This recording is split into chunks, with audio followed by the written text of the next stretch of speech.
যেটাকে আমরা বলি কোডেক্রেন সিনড্রোম, এবং এটা হলে খুবই ইমার্জেন্সি সার্জারি এটা করতে হয়। বিসমিল্লাহির রহমানির রহিম।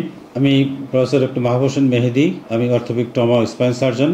আমি এখন নিয়মিত রোগী দেখতেছি ইয়র্ক হসপিটাল বনানীতে। আজকে আপনাদের সামনে আমি হাজির হয়েছি অত্যন্ত একটা গুরুত্বপূর্ণ বিষয় নিয়ে, সেটি হচ্ছে ক্রস লাম্বার ইন্টারভার্টাল ডিস্ক বা লো ব্যাক পেন। এই লো ব্যাক পেন বা পিএলআইডি রোগে ভোগে না এরকম মানুষের সংখ্যা খুঁজে পাওয়া খুবই মুশকিল। আমরা জানি এই যান্ত্রিক এবং সভ্যতার যুগে, ডিজিটাল যুগে সাধারণত ব্যাড পশ্চার এবং অন্যান্য আসন ভঙ্গির ত্রুটির কারণে আজকালকার সব শ্রেণীর মানুষ, বিশেষ করে ইয়াং ছেলে বা মেয়েরা, ওল্ড পার্সন, সব শ্রেণীর মানুষ যারা নিয়মিত কাজকর্ম করে, অফিস করে, ল্যাপটপে কাজ করে এবং যারা ব্যাস পশ্চারে ভোগে এবং যারা অন্যান্য কাজকর্ম করে, সামনে ঝুঁকে ভারী জিনিস উঠায় বা অন্য কাজকর্ম করে, তারা এই রোগে সাধারণত ভুগে থাকে। এটি হলে সাধারণত দেখা যায় মাজা কোমরে ব্যথা শুরু হয়। সেই ব্যথাটা আস্তে আস্তে পায়ের দিকে চলে যায়, হয় বা ডান দিকে অথবা বাম দিকে অথবা দুই পায়ে যেতে পারে।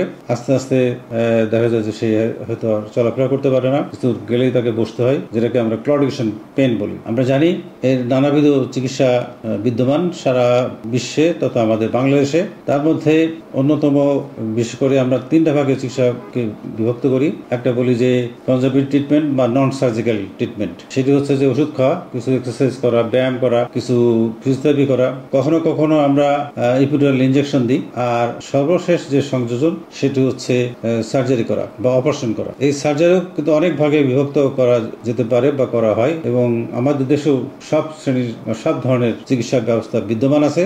তার মধ্যে আমরা একটা বলি যে ডিস্কেক্টমি বা অন্তত 6 ইঞ্চি কেটে সেটা অপারেশন করতাম, এখন মাত্র অল্প 2 ফিট মতো কেটে সেটা আমরা সার্জারি করি দ্রুত অল্প সময়ের মধ্যে। আর একটি পদ্ধতি আছে যেটাকে আমরা বলি এন্ডোস্কোপিক সার্জারি, আর একটা আছে মাইক্রোস্কোপিক সার্জারি। এই এন্ডোস্কোপিকটা অত্যন্ত জনপ্রিয় এই কারণে যে এটা কোনো রোগীকে অজ্ঞান করা লাগে না, মাত্র একটা ফুটা করে তারপর ভিতর দিয়ে একটা এন্ডোস্কোপ মেশিন দিয়ে আমরা দেখে আমরা খুব অল্প সময়ের মধ্যে সার্জারিটা করতে পারি, এবং সেই অপারেশনের পরের দিনই সে রোগীটা বাসায় ফেরত যেতে পারে। আরেকটা আছে মাইক্রো সার্জারি বা মাইক্রোস্কোপ সার্জারি, মাইক্রোস্কোপ দিয়ে আমরা দেখে দেখে অপারেশন করি।